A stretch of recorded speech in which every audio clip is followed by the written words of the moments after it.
everybody. Today we are going to be building a Pinterest themed house, doing the Pinterest home challenge. I don't know what you want to call it. Basically, you go to Pinterest, you type in whatever room you're going to be working on, and then you build the first room that pops up. No cheating. I cannot scroll and pick the picture that I want. It has to be literally the first inspiration photo that pops up. This is kind of great if you're someone who's been in a rut lately. If you're new at building, it can be extremely helpful.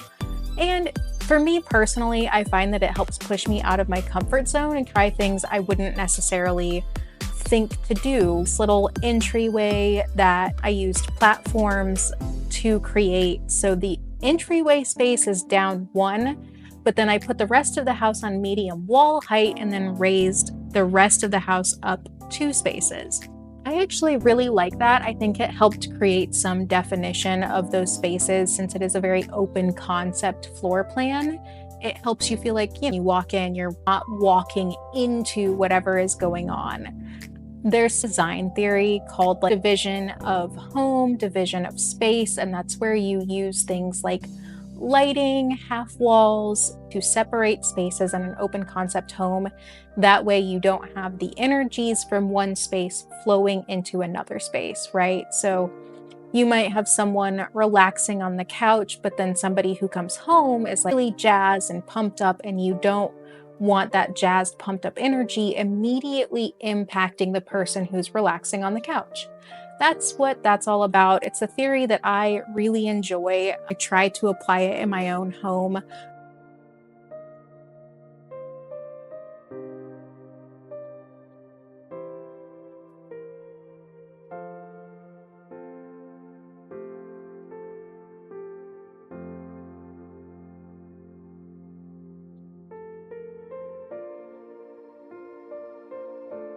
This one right here. This was kind of difficult to start with. I really wanted to match certain things. This door had such a big impact. So here I am trying a bunch of different things with the door that just weren't working, which is fine. It's The Sims, can't actually create real life. But I did find that adding that little black accent actually brought it to life a little bit more. And then I ended up settling with this door because I felt like it still got the same impact. Windows were another thing you'll see me struggle with quite a bit in this build, but altogether, I think this build actually came out really cute. Don't worry, I'm not going to talk through the whole thing. You know me, I don't have 30 minutes of stuff to talk about, but I might pop in here and there when I've got little tips and tricks to show you, so stay tuned for that. You already saw the result of this house. If you think it turned out super cute, let me know in the comments. If this is something that you've tried before, how did it go for you? Was it fun? Did it help you grow as a designer? Did it kind of change your perspective on things?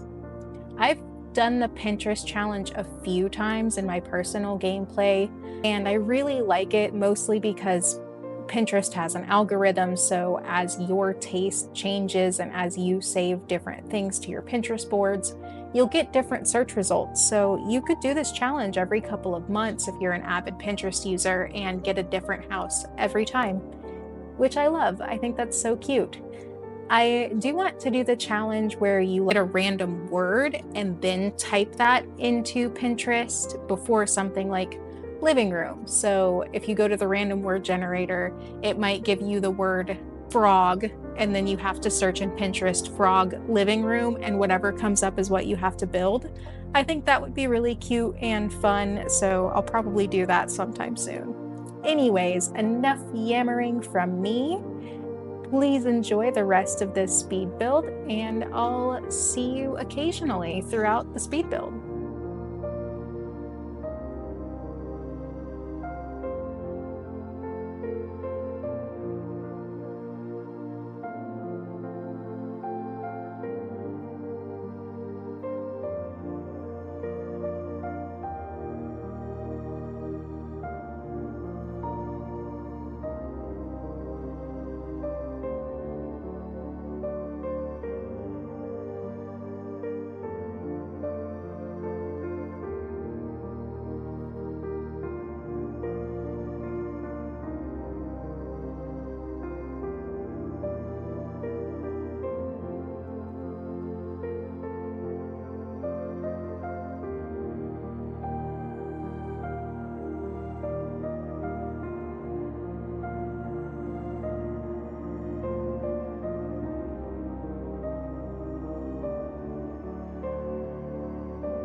We need to talk about this bedroom, y'all. This drove me crazy and I spent so long on it. I actually ended up cutting out like half of the recording of just me struggling to get this to work. What you're seeing, the inspo photo, was not the original inspo photo that I clicked on.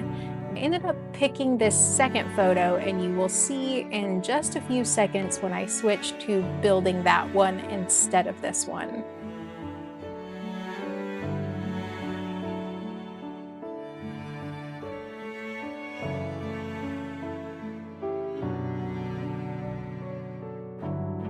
New bedroom, new vibes. This one's a lot more farmhouse chic. I will end up changing that bed, even though it's my favorite bed in the entire game, and I wish I had that bed frame in real life because it looks just really soft. I hate bed frames with sharp corners. My shins and my knees hate them too.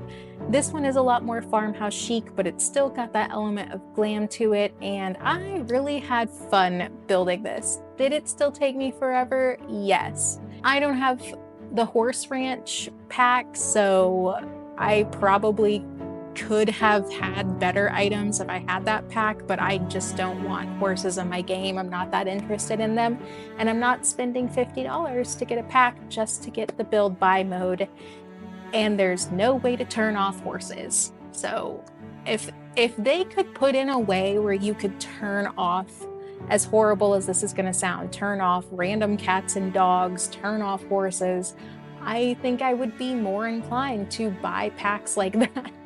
Here you see me using the Control 9 key to raise that light fixture all the way up to the ceiling. That way it's not just randomly floating, but it does still light up the space. This room has a vaulted ceiling in it in the picture, so I did recreate that in The Sims, and even though you can't necessarily tell, it just makes you feel good to know that it's there, right? There's where I changed the bed. I think that bed is a lot softer. I wasn't entirely sold on it because I don't love the pillows, but I also was getting exhausted of building. Honestly, at this point, this bedroom did break me, and I did not feel like hitting the Control 9 and alt placing 27 pillows to get that effect on the bed. That just wasn't going to happen.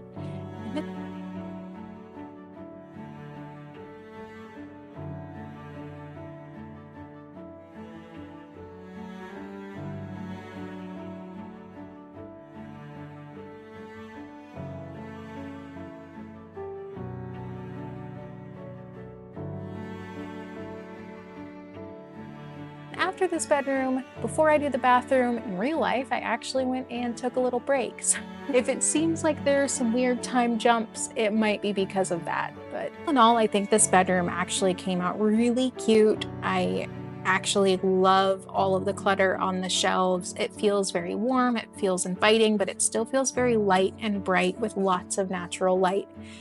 Who wouldn't want that for their bedroom? Know what I mean?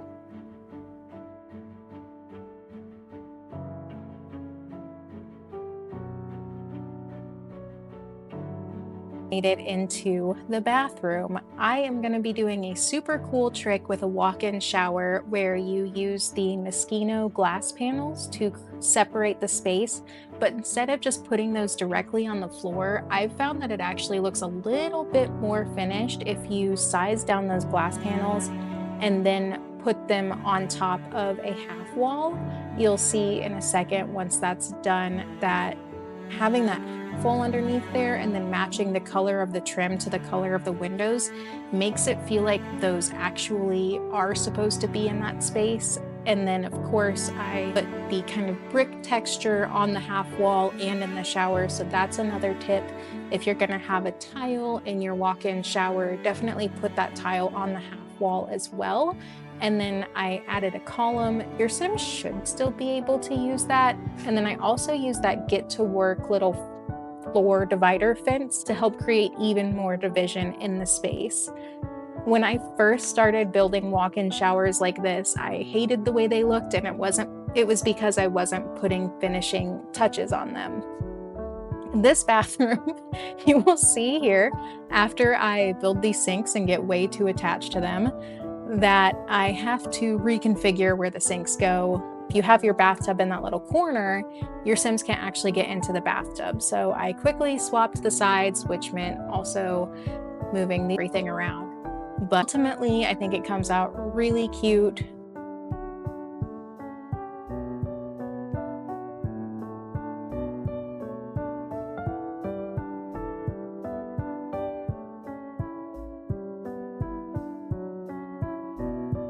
Here is where I start to mess with the wall paneling, and I'm gonna go ahead and put that black one behind the toilet because I like the way it kind of anchors the toilet to the space.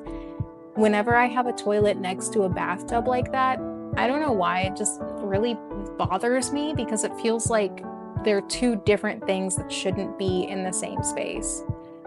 Then I'm also using some shelves, and I'm carrying the shelves up that back paneling. I felt like that gave it a really nice finishing touch while still kind of staying true to the original photo. Artistic liberties, what can I say?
We are finally in the last space, the little outdoor area.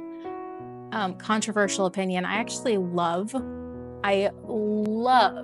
the Desert Luxe pack, and I abuse this awning. Like, I use it all the time.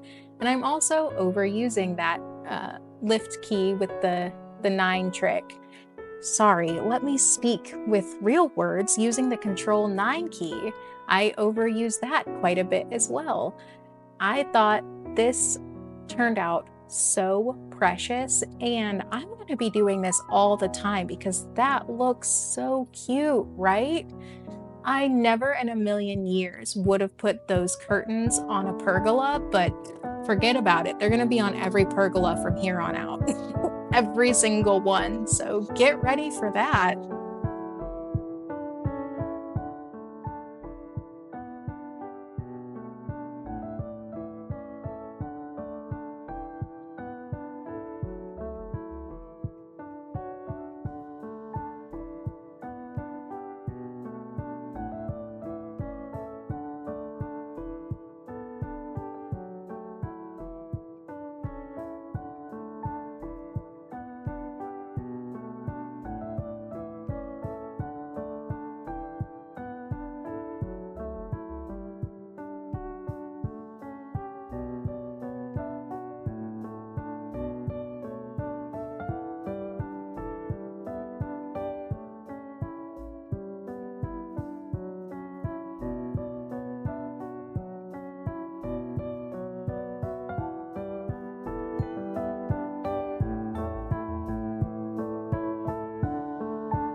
Okie dokie. For the finishing touches, we're going to be doing some landscaping dirt. And here's my hot tip for anybody who's struggling with landscaping.